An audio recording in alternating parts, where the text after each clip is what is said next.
SSC MTS की classes हम start कर चुके थे।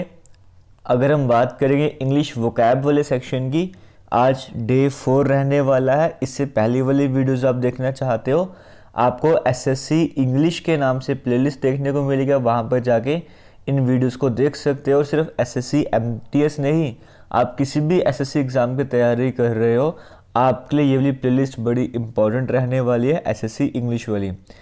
अगर मैं और बताऊं, एसएससी या फिर टीसीएस बेस्ड क्वेश्चन वाली एक प्लेलिस्ट भी आपको देखने को मिल रही होगी, वो वाली प्लेलिस्ट आके भी ज़रूर देखें। वो वाली प्लेलिस्ट भी बड़ी इंपॉर्टेंट रहने वाली। अगर आप किसी भी एसएससी एग्ज़ाम की तैयारी कर रहे हो, वहाँ पर एसएससी या टीसीएस पे जितने भी एग्ज़ाम होते हैं, सभी में जो भी क्वेश्चन आए होते हैं, हम वो सभी कवर कर रहे हैं उस सीरीज़ में। डेली के सिर्फ 10 क्वेश्चन होते हैं, आप सभी वीडियोज़ जाके देख सकते हो, आपके लिए मोस्ट इंपॉर्टेंट रहने वाली हैं। इंग्लिश वोकैब के डे 4 की बात करेंगे। एक बार फिर से आज हम 10 क्वेश्चंस यहाँ पर कवर करने वाले हैं।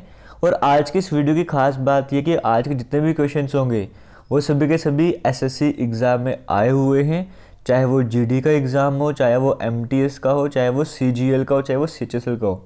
तो चारों एग्ज़ाम को कंबाइन करके यहाँ पे क्वेश्चन आपके लाए हूँ मैं आज की वीडियो में। क्वेश्चन 10 ही हैं।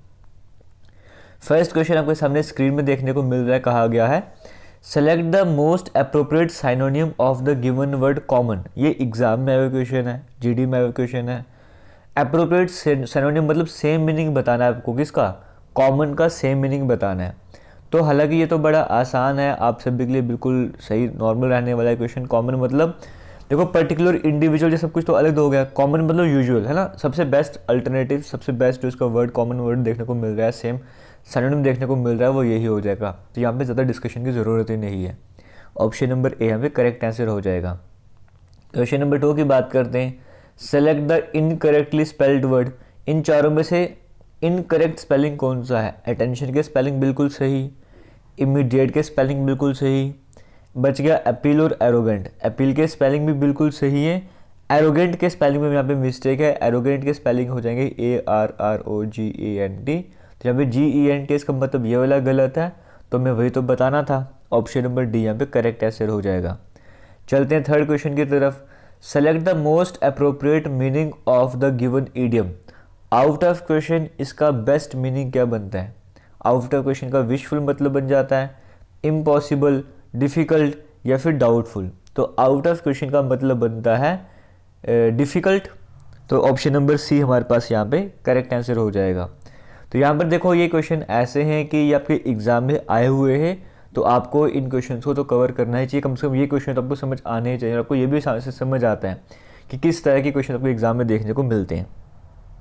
आगे चलते हैं, क्वेश्चन नंबर 4 की बात कर लेते हैं।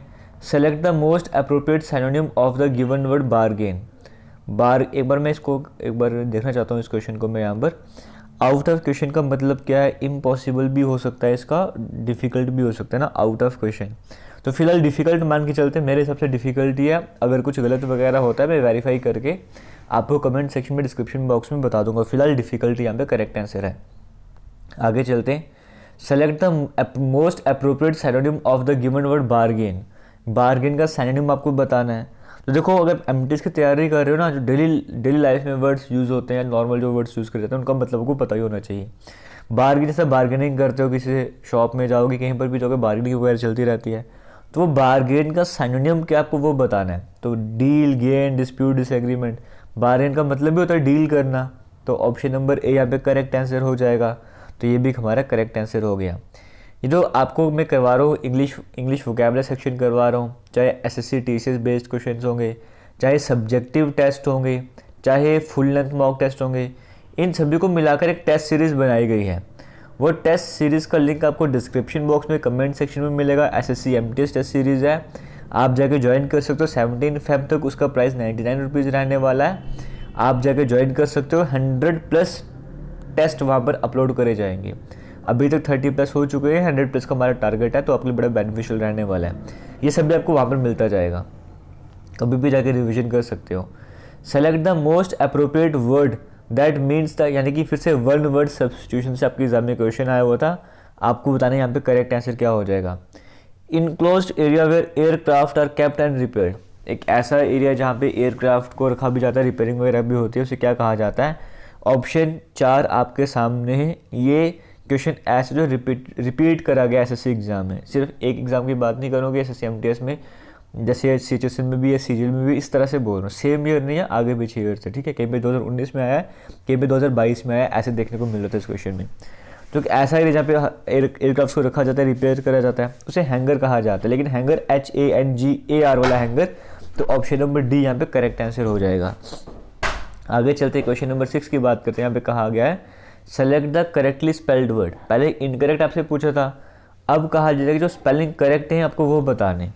डेफिनेट के करेक्ट स्पेलिंग क्या होता है आपको वो बताना था, तो डेफिनेट के करेक्ट स्पेलिंग DEFINITE डेफिनेट होता है।